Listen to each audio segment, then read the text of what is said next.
হয়, পোনপ্ৰথমেই অনুষ্ঠিত হৈ যোৱা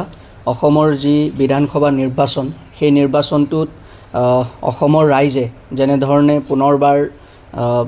অসমৰ মাননীয় কৰ্মশ্ৰী মুখ্যমন্ত্ৰী ডক্টৰ হিমন্ত বিশ্ব শৰ্মা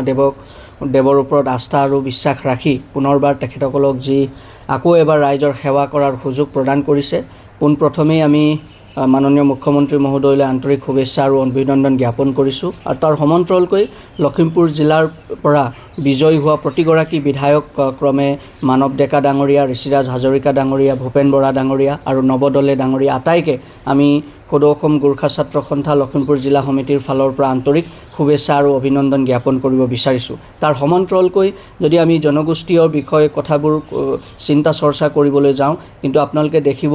যেতিয়াৰ পৰাই বিজেপি চৰকাৰ শাসনলৈ আহিছে, বিশেষকৈ 2016 চনৰ পৰা অসমত কিন্তু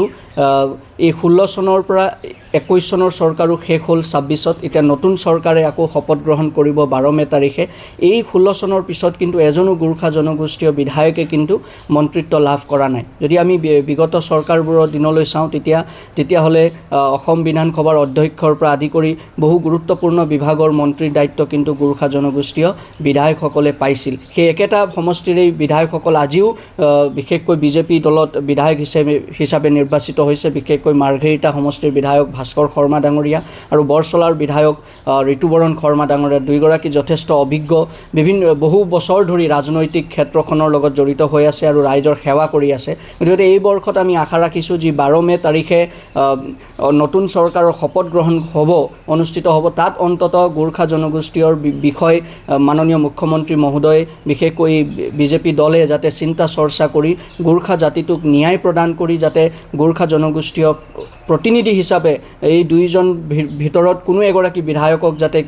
মন্ত্ৰিত্ব প্ৰদান কৰিব বুলি আমি সদৌ অসম গোৰ্খা ছাত্ৰ সন্থা লখিমপুৰ জিলা সমিতিৰ ফালৰ পৰা, লগতে এই লখিমপুৰ জিলাত বসবাস কৰা আৰু বিশেষকৈ সমগ্ৰ অসমতেই বসবাস কৰা প্ৰায় 25 লক্ষাধিক গোৰ্খা জনগোষ্ঠীয় ৰাইজে যেনেধৰণে বিজেপি চৰকাৰখনক পুনৰ এবাৰ আস্থাত লৈ বিশ্বাসত লৈ তেখেতসকলক সমৰ্থন জনাইছে, সেই সমৰ্থনৰ সন্মান প্ৰদৰ্শন কৰি এইখন চৰকাৰে যাতে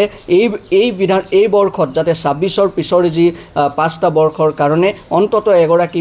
বিধায়কক মন্ত্ৰী হিচাপে দায়িত্বভাৰ প্ৰদান কৰিব বুলি আমি আশা ৰাখিছোঁ। আৰু আপোনালোকৰ যোগেদি মাননীয় মুখ্যমন্ত্ৰী মহোদয়, ৰাজ্যিক সভাপতি সমন্বিতে তেখেতসকলৰ বিষয়ববীয়াসকলক আপোনালোকৰ যোগেদি আমি দাবী উত্থাপন কৰিব বিচাৰিছোঁ।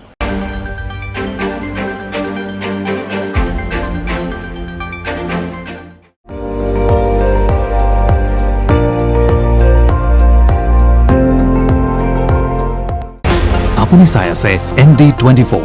সৰ্বশ্ৰেষ্ঠ নহয় সৰ্বোত্তমৰ দৌৰত।